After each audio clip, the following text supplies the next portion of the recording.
vamos a continuar con nuestras clases grabadas y en esta ocasión vamos a dar continuidad a lo último en lo que nos quedamos la clase anterior, que hablábamos respecto a qué. Recordemos que en la clase anterior enlistamos de manera general los requisitos que debería de contener la demanda. Y primeramente vamos a hablar de qué es la demanda y quién promueve una demanda.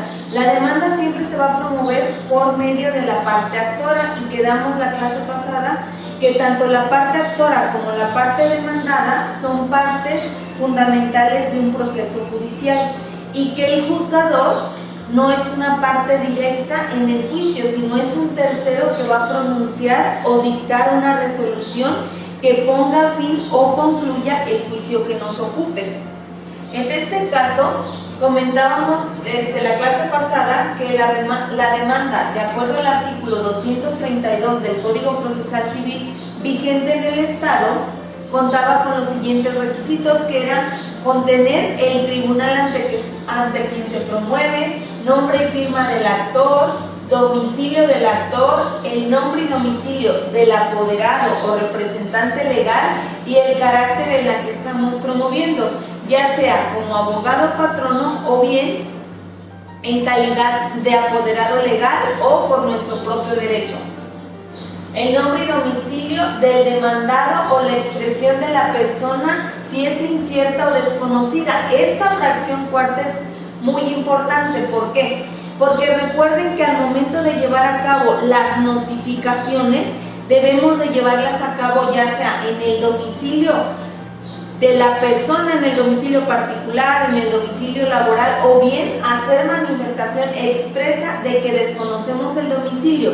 ¿Esto para qué o con qué finalidad? Esto va a ser con la finalidad de que podamos llevar a cabo el emplazamiento por medio de dictos, que como lo hemos comentado en clases anteriores, es un medio adecuado para llevar a cabo las notificaciones.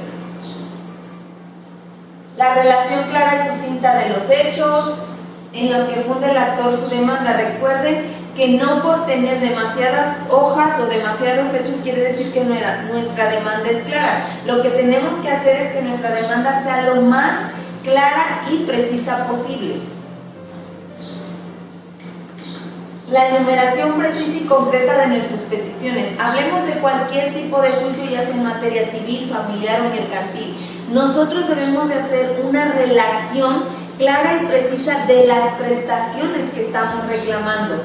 Y por ejemplo, supongamos en un juicio de alimentos, nuestra pensión alimenticia provisional, la guardia y custodia, las convivencias, la liquidación de la sociedad conyugal, la liquidación de un contrato de renta o terminación, la exigencia del pago de rentas, la terminación de contrato, la entrega de un bien material, la nulidad de un contrato o escritura pública y la clase de acción que se hace valer, así como los fundamentos de derecho en los que base su reclamación. La fracción séptima es de suma importancia. ¿Por qué? Porque nosotros tenemos que tomar en cuenta qué es la acción o cuál es la acción indicada para hacer valer nuestro derecho. Porque si nosotros presentamos un escrito de demanda para iniciar un proceso judicial y la acción que estamos promoviendo no es la acción adecuada, nuestro juicio no va a tener una resolución favorable. Y obviamente como abogados a quien vamos a quedarle mal es a nuestros clientes. Y por último, el valor de lo demandado, si de ello depende la competencia.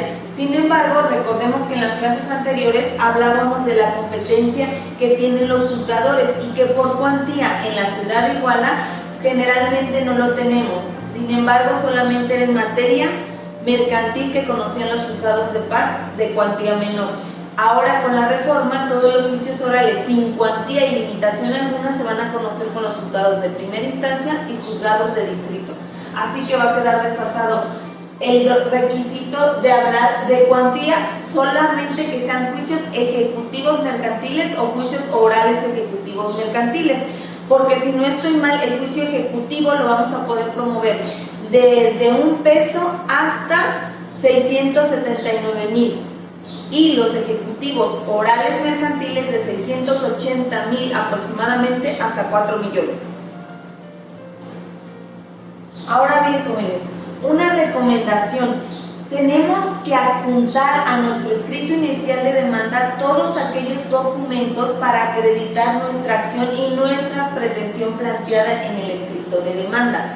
Por lo general, dependiendo del tipo de asunto que nos corresponda, lo primero es que, por ejemplo, si vamos a promover un juicio de alimentos, lo correcto es que si estamos pidiendo alimentos para la esposa y para los hijos, tenemos que exhibir el acta de matrimonio, el acta de nacimiento de los hijos, constancias de estudio de los hijos, o si tiene una constancia médica de alguna discapacidad o demás, constancias de talleres que estén cursando tanto los menores, o alguna enfermedad o discapacidad con la que cuente. Si tenemos la oportunidad de adjuntarle a nuestra demanda de alimentos un oficio o una nómina del demandado, es mucho mejor para así acreditar desde un inicio la relación laboral con la que cuenta la parte demandada y se fije con toda confianza por el órgano jurisdiccional el porcentaje de la pensión alimenticia. Otro ejemplo pudiera ser un divorcio. Vamos a exhibir. En el divorcio, recuerden que es voluntario o incausado. Pongamos el ejemplo de un divorcio incausado. En el incausado tendremos que exhibir el acta de matrimonio, el acta de los hijos si es que lo hubiera, los documentos o escrituras públicas que amparen la propiedad de los bienes. Vamos a exhibir también el convenio en donde se va a hacer la relación de la guardia y custodia, de las convivencias, de la pensión, del domicilio que va a tener cada una de las partes, de la forma de liquidar. Ahora, hablemos de otro ejemplo, de una sucesión. Vamos a hablar del acta de matrimonio si es que es un cónyuge superstite, es decir, un cónyuge que aún vive, o bien los hijos. Vamos a exhibir el acta de matrimonio, el acta de defunción de los decuyos, las actas de nacimiento de los hijos para acreditar el entroncamiento, las escrituras públicas de las propiedades que pretendemos entre en la masa hereditaria, así como las facturas si es que existieran algunos bienes muebles que tengan que liquidarse en la sucesión. Esos pudieran ser unos ejemplos, jóvenes. Ahora, también contamos con una figura que nos marca el artículo 235. ¿Y a qué nos referimos con esta figura? Esta figura nos habla prácticamente del retiro de demanda y nos dice que el requisito para poder retirar la demanda es que se retira la demanda, podrá cambiarse o retirarse la demanda antes de que sea notificada, es decir, cuando aún no se haya fijado la litis, cuando la parte demandada no tiene conocimiento alguno de que existe una demanda en su contra. Solo así podremos retirar la demanda sin consecuencia alguna. Pero supongamos que si ya se le notificó a la parte, la puede o no retirar, como la figura de retirar demanda ya no podría operar. Ya no operaría el retirar una demanda. ¿Qué sí podríamos hacer? Bueno, pues podríamos hacer un desistimiento de demanda, que este es uno de los medios de solución de conflicto que ya hemos visto o que tuvieron oportunidad de ver en clases anteriores. Pues bien, jóvenes, ahora vamos a hablar un poco de lo que vimos ayer con la acumulación de acciones de la parte demandada. Recordemos que en la clase anterior hablábamos de por qué se pueden acumular expedientes y decíamos que esta acumulación de expedientes se va a dar únicamente cuando las sentencias definitivas de dos juicios distintos vayan a ser contradictorias y traigan como finalidad concluir una misma situación. Un ejemplo claro de la situación de acumulación de acciones puede ser que iniciamos un juicio de pensión alimenticia y que la contraparte tenga un juicio de guardia y custodia. ¿Por qué traería repercusión? Bien, porque una vez a quien se le fije la guardia y custodia provisional y definitiva, es a quien se le va a otorgar también una pensión en su momento provisional y en su momento definitiva. Así que si existe un juicio de pensión alimenticia, un juicio de guardia y custodia, es lógico que las resoluciones que se dicten pueden ser contradictorias. Ahora bien, continuando con los efectos de la presentación de la demanda, de acuerdo al artículo 239, decimos que los efectos de la presentación de la demanda serán los siguientes: señalar el principio de instancia, determinar el valor de las prestaciones exigidas y interrumpir la prescripción si es por este medio o por otros. ¿Qué quiere decir, jóvenes? Lo principal o la principal finalidad, y lo vimos en la clase anterior, de presentar una demanda, lo primero es acudir para que se proteja o se vele nuestro derecho, que es nuestra acción.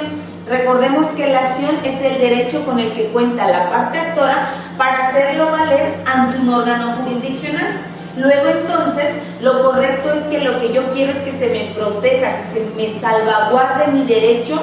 ¿De qué? Un derecho que tengo de proteger algo que me prevé la ley sustantiva, mi Código Civil. Determinar el valor de las prestaciones exigidas. En esto vamos a hablar cuando hablemos única y exclusivamente de cantidades líquidas. En materia mercantil podría ser. Y interrumpir la prescripción. ¿Por qué es importante interrumpir la prescripción, jóvenes? En materia mercantil es fundamental interrumpir la prescripción de un juicio ejecutivo mercantil. ¿Por qué? Porque recordemos que para ejecutar o hacer valer un juicio ejecutivo mercantil contamos con el término de 3 años.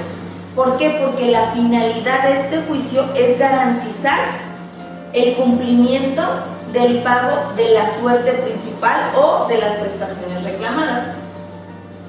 Y ahora bien, jóvenes, de acuerdo, si recordamos un poco, vamos a tomar en cuenta que estuvimos platicando de los juicios especiales, ordinarios y de jurisdicción voluntaria, y de las tercerías, obviamente. Sin embargo, lo que estamos hoy desarrollando y que iniciamos la clase anterior era respecto al juicio ordinario civil. Y decíamos que el juicio ordinario civil contaba con 3 etapas. ¿Y cuáles eran estas 3 etapas? Bueno, pues era la etapa postulatoria o la etapa inicial, la etapa probatoria y la etapa resolutiva o de resolución. Y dijimos que en la etapa postulatoria iniciábamos ¿con qué? Con la presentación de demanda que nos establece el artículo 232 de nuestro Código Procesal Civil, y que ya dijimos los requisitos que debería contener. Pero ahora, ¿qué pasa con ese escrito inicial de demanda? A ese escrito inicial de demanda le pueden recaer 3 autos, y dijimos que eran la radicación, la prevención o el desechamiento. Ahora bien, ¿en qué consiste cada uno de estos? Bueno, pues comentábamos que la radicación es cuando se admite a trámite nuestro escrito inicial de demanda. Nuestra prevención es cuando nuestra demanda carece de algunos de los requisitos que estipula que nuestro artículo 232. Y el desechamiento es cuando el juzgador se declara incompetente para conocer. Esto puede ser por materia, por cuantía o territorio, que es la clasificación que explicamos la clase anterior. Y decíamos que eso era lo importante de conocer nuestra clasificación para poder nosotros como abogados, como litigantes, tener la certeza jurídica y brindarle a nuestros clientes la certeza jurídica de qué es lo que vamos a promover, de que tenemos el pleno conocimiento y somos capaces de llevar a buen puerto un juicio determinado. Esto es, que debemos de conocer nuestra clasificación y el contenido de cada una de estas clasificaciones. Después de la demanda, ¿qué viene? Viene el emplazamiento, jóvenes. ¿Y qué es el emplazamiento? De acuerdo al artículo 240 de nuestro Código Procesal Civil, decimos que el emplazamiento se hará de manera personal a la persona o personas contra quienes se entable la demanda, corriéndose traslado mediante la entrega de copias y demás documentos en los términos que señala el artículo 233. ¿Qué dice el artículo 233? Recordemos, ya lo analizamos. El artículo 233 nos va a hablar de los documentos que debe contener o que deben acompañarse a nuestro escrito inicial de demanda, ya sea el caso que sea. Las copias, jóvenes, son esas copias de traslado que nosotros adjuntamos al momento de presentar en oficialía de partes nuestro escrito inicial de demanda.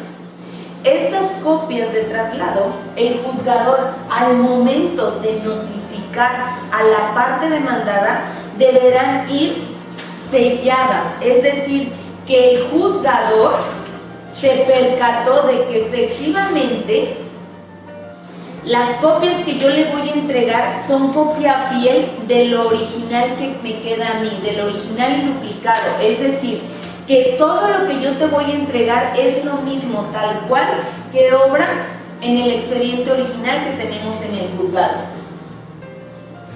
Pero recuerden también que existe un término legal para contestar la demanda y esto siempre va a depender del juicio que se nos notifique. Un juicio ordinario civil, jóvenes, vamos a tener un término, dijimos, de 9 días hábiles. Un juicio especial de 5 días hábiles. Un juicio ejecutivo mercantil, 8 días hábiles. Un juicio oral mercantil, 9 días hábiles. Un incidente, vamos a tener 5 días hábiles para contestar. Para desahogar cualquier vista personal que se nos notifique, son 3 días hábiles de acuerdo a nuestra legislación. Ahora, ¿cuáles son los efectos de llevar a cabo un emplazamiento? Los efectos de llevar a cabo un emplazamiento van a ser, de acuerdo a la fracción primera, constituir la relación jurídico-procesal, es decir, fijar la litis entre la parte actora con la parte demandada. ¿Por qué? Porque yo ya le hice saber a la parte demandada que cuenta con una demanda entablada en su contra y que cuenta con un término legal para defenderse, para poder contestar o dar contestación al escrito inicial de demanda. Nuestra segunda fracción dice determinar la competencia del tribunal y en eso sí, al contestar, ¿qué vamos a hacer? Vamos a oponer nuestra excepción en caso de que tengamos la certeza de que el juzgador que me notificó y que está conociendo del asunto es incompetente para conocerlo. Y la fracción tercera es originar para el demandado la carga de la contestación ante el órgano jurisdiccional que lo emplazó, es decir, una vez transcurrido mi término o dentro del término, yo tengo que rendir como parte demandada una contestación. ¿Para qué? Para que no se vulnere mi derecho, para que tenga el mismo principio de igualdad que la otra parte, para que estemos en condiciones igualitarias, él defender su acción y yo defender la excepción que voy a oponer. La fracción cuarta nos habla de producir todas las consecuencias de interpelación judicial. Si por otras causas no se hubiera constituido en mora el obligado. Y en esto nos remontamos a la clase anterior y va a ser prácticamente cuando decíamos que no puede ser exigible una acción si no he dado motivo o pie para ello. Y en ese ejemplo poníamos el contrato hipotecario y el contrato de arrendamiento, en donde decíamos que el contrato de arrendamiento es cuando yo he cumplido cabalmente con el pago de mis rentas mes con mes, o bien un contrato hipotecario en donde se estipuló un calendario de pagos y yo hasta el día de hoy o a la fecha voy al corriente con mis amortizaciones, es decir, no adeudo y no puede declararse un contrato con anticipación, un contrato hipotecario para ser exigible, porque tenemos un término, hay una estipulación de calendario en el que yo te voy a pagar, no puedes exigirme con antelación. Nuestra fracción quinta nos dice determinar que el poseedor, aunque sea de buena fe, no adquiere los frutos percibidos, quedándose estos a los resultados del juicio. Bien, cuando hablamos de posesión o de los frutos, siempre vamos a ver de aquellos bienes que hacen, aquellos bienes de los cuales podemos percibir una ganancia, aquellos bienes de los cuales vamos a obtener fruto, es decir, vamos a obtener un lucro. Y por último, nos dice dar lugar a que el contrato cuyo objeto sea la enajenación de los derechos del juzgador. Sin embargo, jóvenes, ya vamos a pasar a la contestación. ¿Y qué hacemos con esto? De acuerdo a la contestación, jóvenes, primero que nada tenemos que determinar varias situaciones. Primero, ya acordamos que efectivamente nuestra etapa postulatoria, ¿qué es lo que va a pasar? Nuestra etapa postulatoria va a contar de varios requisitos, de varias etapas.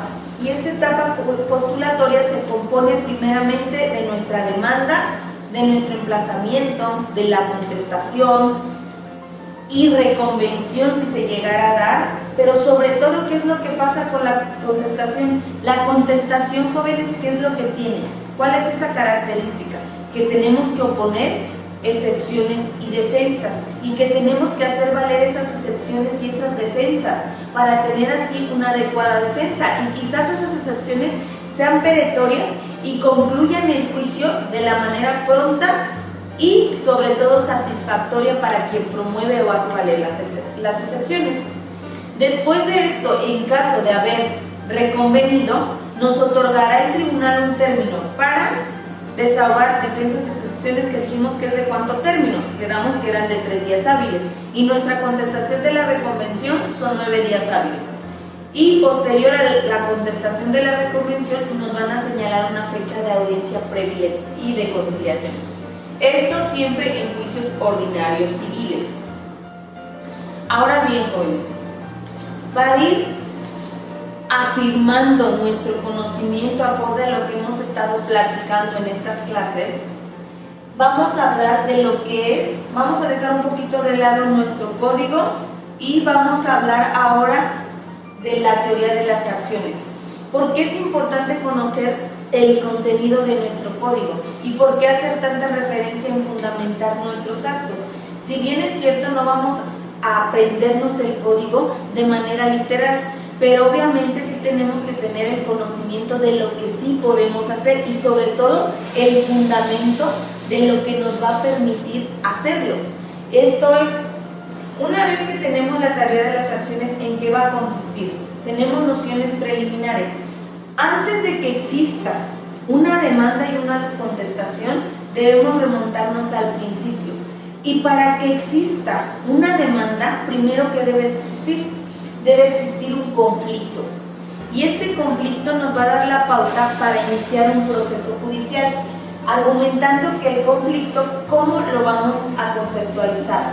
Y decimos que genéricamente designa una estructura de relaciones en las que las entidades sociales apuntan a metas opuestas y afirman valores antagónicos o tienen intereses divergentes. Es decir, cada una de las partes que componemos o que tenemos en conjunto el demandar y el contestar es porque cada uno tiene un criterio y un argumento que tienes que hacer valer.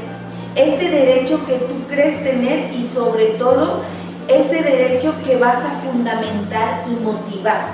Y la parte demandada va a oponer esa excepción, es decir, va a defender el derecho que tú crees tener, porque no porque tú promuevas quiere decir que efectivamente en un momento determinado vamos a hacer un juicio o que el juicio te va a dar la razón a ti como parte actora. Son situaciones completamente distintas. Ahora bien, también debemos de tomar en cuenta que existen diferentes conflictos y en esto nos vamos a ir un poco a la clasificación de nuestras competencias y sería por valor, materia, grado o territorio. Es decir, vámonos sustancialmente a la materia. ¿Por qué a la materia? Porque no todos los asuntos son de orden familiar, de orden civil, de orden penal, administrativo, o laboral. Todo tiene una rama, un por qué sucede. En cualquier momento que nosotros pretendamos promover es porque algo está pasando. Ahora, una definición actual de un conflicto lo vamos a definir que el conflicto es la acción antagónica entre dos o más personas. Literalmente eso pasa en un juicio procesal. ¿Por qué? Porque son dos posturas totalmente distintas, que cuando logramos convenir estas posturas con los medios adecuados de solución de conflictos, es mucha ganancia la que se obtiene con ello. Ahora, dice que debe de haber un interés jurídico, un interés procesal. ¿Pero qué es el interés procesal? Decimos que es el valor que tiene una cosa, el lucro que puede producir una cosa, la inclinación de más o menos del ánimo hacia un objeto, una persona, una ración. Y cuando hablamos de objetos vamos a hacer en una liquidación de sociedad conyugal, en un juicio sucesorio, intestamentario o testamentario. ¿Por qué? Porque hay un patrimonio, hay lógicamente la intención de obtener un beneficio directo hacia la persona y nos olvidamos un poco del interés que pueda tener el otro o del derecho que tenemos la colectividad que nos unimos para promover un juicio sucesorio, o aquellos que renunciamos o repudiamos la parte proporcional que nos corresponde de la sucesión. Ahora, de acuerdo a nuestro código procesal, tenemos dos ejemplos para ver que prácticamente esto es básico o es lo mismo, que cada código va a defender nuestro interés procesal de la misma manera. De acuerdo al artículo 61 del Código Procesal Civil de nuestro Estado, nos dice que el interés jurídico solo puede iniciar un procedimiento judicial o intervenir en él quien tenga interés jurídico en que la autoridad judicial declare o constituya un derecho o imponga una condena. Esto lo analizamos la clase pasada. Solo podemos promover juicios a aquellos que tengamos un interés jurídico legítimo y que estemos legitimados para hacerlo valer. ¿Sale, jóvenes? Ahora, si existe un conflicto y en este conflicto debe existir un interés jurídico, obviamente lo vamos a conjugar. ¿Y qué es lo que vamos a tener al momento de iniciar una demanda? Vamos a obtener obviamente el litigio. Y el litigio se basa cuando se conocen las partes, y no personalmente, sino cuando se entabla la litis. Y la litis se va a entablar en el momento en el que el juzgador le da a conocer, le notifica y emplaza juicio a la parte demandada. Y es cuando éste conoce la pretensión de la parte actora, lo que pretende hacer valer. Maestra, ¿qué significa litis? La litis. Ahorita lo vamos a checar. Vamos a ir para allá porque quiero que vayamos razonando los conceptos, porque ha habido en el grupo que decimos que no nos queda muy claro lo que es la materia de práctica forense, y debemos de recordar que esto no solamente es práctica forense, sino que debimos de haber visto nuestra materia de teoría general del proceso y alguna otra procesal, en donde al día de hoy y en esta materia todo lo que ya estamos hablando lo deberíamos de conocer a la perfección. Sin embargo, estamos retomando esas clases para que nos quede de la mejor manera comprensible. Ahorita lo explicamos. Decimos que el litigio no solo es un concepto esencialmente procesal. Decimos que todo proceso presupone un litigio, pero no todo litigio desemboca en un proceso. ¿Eso qué quiere decir? Recordemos los medios de solución de conflictos, y nuestra clasificación general habla de 3 medios de solución de conflicto, que son autotutela, autocomposición y heterocomposición. En la autotutela vamos a decir que la autotutela nos va a hablar de poner el interés propio sobre el interés ajeno, mientras que la autocomposición nos va a hablar del interés ajeno sobre el interés propio, y la heterocomposición nos va a decir simplemente cuáles son esos medios por los que nosotros vamos a poder hacer valer nuestro derecho, es decir, ¿quién va a resolver un conflicto? ¿Quién va a resolver un litigio? El litigio lo va a resolver el juzgador, un tercero ajeno a la controversia, un tercero que es imparcial y que tenemos los principios de imparcialidad. Es decir, el juzgador se va a basar a lo que obra en el expediente, jóvenes, a la demanda, a la contestación, al desahogo de pruebas, a todo eso. El juzgador es imparcial. Al juzgador, sí es cierto que en la práctica decimos que existe un alegato de oídas. ¿A qué le llamamos nosotros en la práctica alegato de oídas? El alegato de oídas lo vamos a denominar aquel que llevamos a cabo, quizá muchas veces los abogados, pero muchas de estas veces la parte actora con sus clientes, que le llevan a los clientes para que le expliquen al juzgador la situación. Y esto suele pasar cuando todo lo que se promueve en un juicio crees tú como parte actora o como parte demandada tener la razón y no la tienes. Y estás convencido totalmente, y muchas veces los abogados los convencen también de que tienen toda la razón, cuando no es así, cuando no se lleva a cabo, cuando en la práctica el juzgador, y cumpliendo con los principios de igualdad procesal, de probidad y de buena fe, el juzgador tiene que determinar y dictar una resolución conforme a derecho. ¿Qué significa esto? Con todo lo que obra en el expediente. Y decimos que para el autor Carmeluti, el litigio es el conflicto de intereses calificados por la pretensión de uno y los intereses interesados y por la resistencia de otro. Que si vemos aquí, jóvenes, decimos la pretensión y la resistencia. ¿Y qué son estos? Son los conceptos básicos de acción y excepción en un proceso judicial. Ahora bien, aquí vamos a ver lo que acordamos, qué es el litigio, los elementos del litigio y la función. Pero ¿qué vimos aquí? Dijimos que el litigio va a ser aquella oposición sobre la pretensión de la parte actora. ¿Y qué debe contener? Primero, para que exista un conflicto, un litigio, deben de existir dos partes, las dos partes y el juzgador. Son tres que estamos interviniendo en un litigio, que haya interés jurídico, que exista la controversia, que existe el conflicto y sobre todo que se lleve a cabo la pretensión y la resistencia de una parte. Esos van a ser mis elementos. Y la función procesal va a ser la que va a determinar el juzgador al momento de dictar una resolución.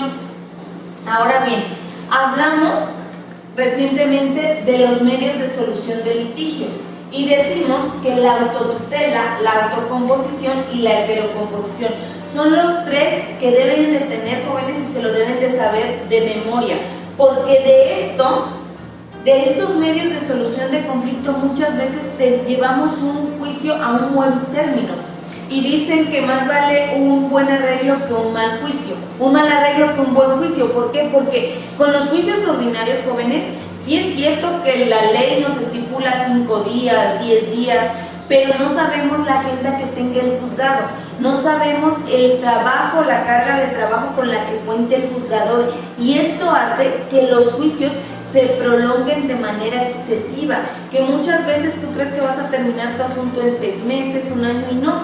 Hay asuntos, yo por ejemplo en la práctica tengo asuntos del 2014, estamos en el 2020 y apenas estamos iniciando ejecuciones de sentencia.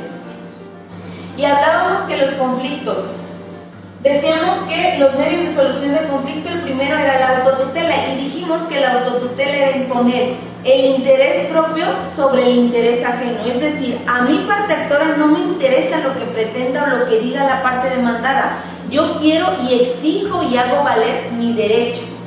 Mientras que la parte demandada se puede oponer, y entonces viene el otro medio, que es la autocomposición. Y en la autocomposición se va a dividir en dos: la autocomposición unilateral y bilateral. Y dijimos que la autocomposición iba a ser oponer el interés ajeno sobre el interés propio. ¿Y esto en qué consiste? En el unilateral, ¿qué dijimos? Si no retiras la demanda, ¿qué puedes hacer? Desistirte. Si te desistes, ¿quién lo hace? Lo hace de manera unilateral, lo lleva a cabo la parte actora. Mientras que el perdón del ofendido también lo va a llevar la parte actora, pero esta del perdón del ofendido solamente aplica en materia penal. Y el allanamiento. ¿Qué es el allanamiento? La clase anterior vimos que el allanamiento no era otra cosa que aceptar total o parcialmente la acción y los hechos planteados por la parte actora. Bien, ¿cuál es la bilateral? La bilateral va a consistir en la transacción, y la transacción no va a ser otra cosa, jóvenes, que platicar y llegar a un buen convenio. Este convenio nos tiene que favorecer a ambas partes, es decir, a la parte actora y a la parte demandada. Esta transacción es: yo, parte actora, te doy esto, y tú, parte demandada, dame aquello. es decir, llegar a un buen término, concluir el asunto de la mejor manera posible, para que así la podamos concluir. Ahora bien, por último, en las etapas vamos a hablar de la heterocomposición y decimos que la heterocomposición se compone de 4 elementos: mediación, conciliación, arbitraje y proceso. ¿Esto qué quiere decir? Que en cada una de estas etapas, jóvenes, en la mediación, ¿quién va a intervenir para poder llegar a solucionar el conflicto de intereses que tenemos? Va a intervenir un mediador. Aquel mediador, ¿cuál es la finalidad que tiene? Mediar la situación. No puede intervenir ni fijar posturas ni ofrecer un convenio. No. El mediador lo único que va a hacer que es mediar la situación, tratar de que si alguien está molesto y el otro también, esto medie y por lo general se traduzca en un buen término. La conciliación, en este va a intervenir un tercero que también va a ser un conciliador. Y en esto, ¿la ventaja cuál es?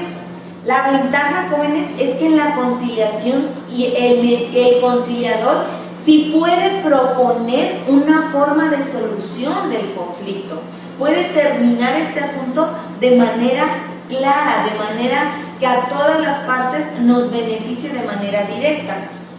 Así también vamos a hablar del arbitraje, y en el arbitraje obviamente pues va a intervenir un árbitro que es el que dice quién está bien y quién está mal, el que le aplica la sanción a uno o la penalización a otro. Entonces ahí sí tenemos que estar a lo que obviamente determine el árbitro.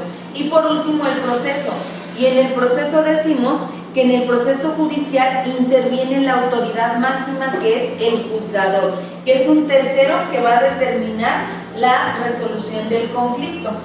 Y aquí lo tenemos, jóvenes: mediación, conciliación, arbitraje y proceso. Y como lo dijimos, interviene un mediador, interviene un conciliador, interviene un árbitro y interviene en un proceso judicial un juez o el propio tribunal.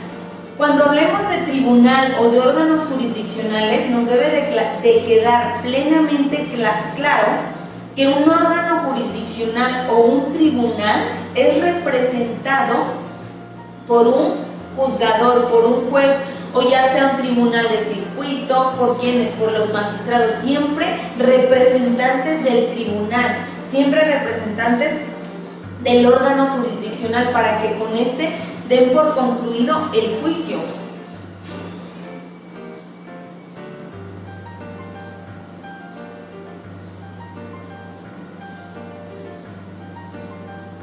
Vamos a regresarnos al código, jóvenes. Una vez analizado la contestación y la forma de emplazamiento, vamos a regresar y después continuamos con las diapositivas a lo que es la contestación de acuerdo a nuestro Código Procesal Civil. Y decimos que la contestación a la demanda la debe formular meramente el demandado, refiriéndose a las peticiones y a cada uno de los hechos aludidos a la parte actora. Y esto se le da contestación de manera cronológica, es decir, yo demandado hago lo mismo. Decíamos la clase anterior que la demanda y la contestación tienen lo mismo, pero hay una gran diferencia. ¿Cuál es esa gran diferencia? La oposición de excepciones, el oponer las excepciones. ¿Por qué? Porque la parte demandada contamos con esa facultad de oponer excepciones y defensas que creamos que son procedentes para defender o desvirtuar la acción que está haciendo valer la parte demandada. Y los documentos que deberán acompañarse al contestar la demanda, igual, jóvenes, se deben de acompañar al escrito, los documentos que acrediten la personalidad, si es que contesto con el carácter de apoderado, o bien, si es que me apersono a algún juicio, hablemos de un juicio sucesorio, tengo que exhibir a mi escrito de apersonamiento el acta de nacimiento para acreditar el entroncamiento con el de cuyos. Y obviamente tenemos que agregar, si vamos a reconvenir o reconvenimos en la demanda, debemos de agregar los traslados. Si no agregamos los traslados, en materia civil sí son muy tajantes. En materia civil y mercantil, si nosotros no ofertamos los traslados, nos van a prevenir por una sola ocasión. para que exhibamos los traslados de nuestra reconvención. Caso contrario, se nos tendrá por no interpuesta. Mientras que en materia familiar sí nos dan la facultad de que en caso de que no hayamos exhibido los traslados de manera oficiosa, y acá hablamos de manera oficiosa, el juzgador, sin que medie un acuerdo o un auto que le recaiga la demanda, nos hace saber a la parte demandada que no exhibimos nuestros traslados y que tenemos que exhibirlos ¿para qué? Para que el juzgador cumpla con su obligación, que dijimos que el secretario actuario tiene que cumplir con la obligación de notificar, tiene que notificarle a la parte, y recuerden que de acuerdo al artículo 158 le tiene que notificar en un término de 3 días hábiles. Así que cumpliendo con ese término nos hacen saber de manera oficiosa, solo en materia familiar, en materia mercantil y civil sí nos previenen. ¿Para qué? Para efectos de que exhibamos los traslados correspondientes. Y aquí, jóvenes, hablamos del artículo 245 del allanamiento. Y decíamos que el allanamiento ya podría hacerse de manera literal o parcialmente con las prestaciones reclamadas por la parte actora, en el cual solamente hay una excepción, que en los casos de divorcio donde se haga la ratificación, esta deberá ser obligatoria. Recordemos que cuando se reforma la ley de divorcio del Estado y entran en vigor los divorcios incausados, lo único que necesitamos es la pretensión de uno de los cónyuges, es decir, concluir el juicio, darlo por terminado. ¿Para qué? Para beneficio de una o de otra parte. Esto así es, debemos de dar por concluido el juicio que nos ocupa, lo que estamos promoviendo. Y el 246 nos habla de la contestación y reconvención, que debemos de exhibir primeramente, desahogar, contestar la demanda, ofertar excepciones, ofertar defensas, y una vez realizada la reconvención va en el mismo escrito de contestación, no en un escrito separado, va junto a la contestación, que es la reconvención a la demanda.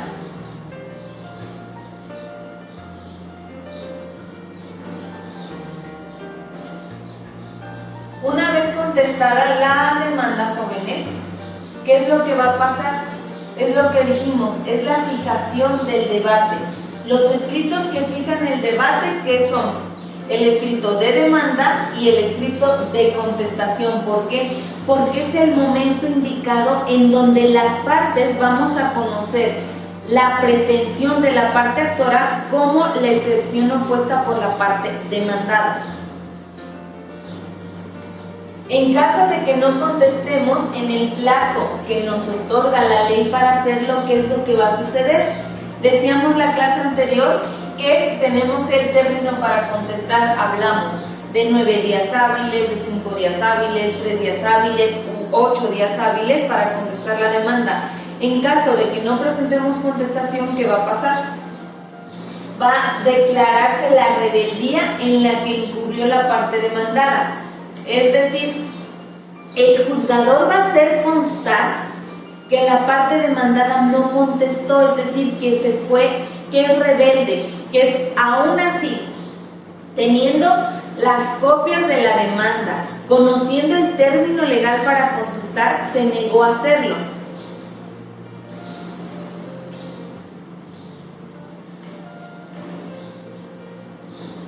Ahora vamos a continuar sobre el auto de contestación, para poder dar por concluida la clase y continuar posteriormente con la etapa probatoria. En el auto de contestación, jóvenes, dijimos que se va a proveer primero que el examen que haga el juzgador respecto a la personalidad de quien promueve. El juzgador de manera oficiosa tiene que estudiar la personalidad con la que promovemos. Posterior a eso, va a analizar las defensas y excepciones que opuso la parte demandada. Y es cuando analizamos si las excepciones son perentorias o son dilatorias. Y nos van a señalar aquí lo más importante, una audiencia previa y de conciliación. ¿Para qué? Para que tratemos de solucionar el conflicto con los medios de solución de heterocomposición. ¿Por qué? Porque ya participa un tercero que se encuentra fuera de la controversia judicial. Y importante que no se nos debe de pasar es que nos tienen que dar vista de las excepciones dilatorias que oponga la parte demandada por el término legal de 3 días hábiles. Una cosa, jóvenes, nos dice la fracción cuarta que solamente nos debe de dar vista de las excepciones dilatorias. En la práctica, les tengo que comentar que esto no es así. En la práctica no es así. En la práctica nos dan vista de todo, de la contestación, de las excepciones y de las defensas. No se pronuncia el juzgador que es únicamente de las excepciones dilatorias. ¿Y qué es lo que pasa? Que en la contestación dice, se le da, en el auto manifiesta, se da vista a la parte actora para efecto de que manifiesta lo que su derecho corresponda en relación a las excepciones y defensas que hace valer la parte demandada. Cuando no es correcto, lo correcto que es, se supone, de acuerdo al artículo 259 de nuestro código, que solamente sobre excepciones dilatorias, es decir, aquellas que se van a resolver al momento de dictar una resolución, una sentencia. Y proveerá lo que pide el demandado respecto a documentos que no tenga en su disposición y que deban allegarse al juicio como medio. Esto es, jóvenes, únicamente cuando nosotros queremos que el juzgador conozca una documental y que no tenemos en nuestro poder. Por lo general pasa cuando solicitamos informe ante autoridad, y esto puede ser al registro público de la propiedad, asuntos jurídicos del Estado, Archivo General de Notarías, a la auditoría, al SAT, al IMSS, al ISSSTE. ¿Por qué? Porque son pruebas que nos sirven a nosotros para nuestra adecuada defensa, pero que por este momento no contamos con ellos. Bien, y para terminar, dice: el que admita la compensación o reconvención es apelable, es decir, el auto en el efecto devolutivo, y el que las deseche es recurrible en queja. Y lo comentábamos ayer con la pregunta del compañero y decíamos que la queja se presenta, la queja y la apelación, jóvenes, son recursos ordinarios que se presentan ante la autoridad que dicte el auto, pero que las resuelven en segunda instancia, es decir, en la sala civil o familiar que nos ocupe. Ahora bien, jóvenes, de acuerdo a esto, hemos terminado con nuestra etapa postulatoria y vamos a analizar para preguntas en videoconferencia sobre qué debemos llevar a cabo, cuáles son las etapas que debemos resolver en una audiencia previa de conciliación, o bien cómo resolvemos o cómo es el desarrollo de una audiencia previa de conciliación de acuerdo a lo que nos manifiestan los artículos. ¿Para qué? Para poder concluir y determinar. Eso nos queda de tarea para que en la siguiente clase vamos a ver lo que es la etapa probatoria y la etapa resolutiva, así como las pruebas que se ofertan en un proceso judicial, lo que es un juicio especial, un juicio ordinario y qué son las jurisdicciones voluntarias y la clasificación de las jurisdicciones voluntarias. Bueno, jóvenes, pues por el momento sería todo. Nos estamos viendo en la próxima clase. Buenas tardes.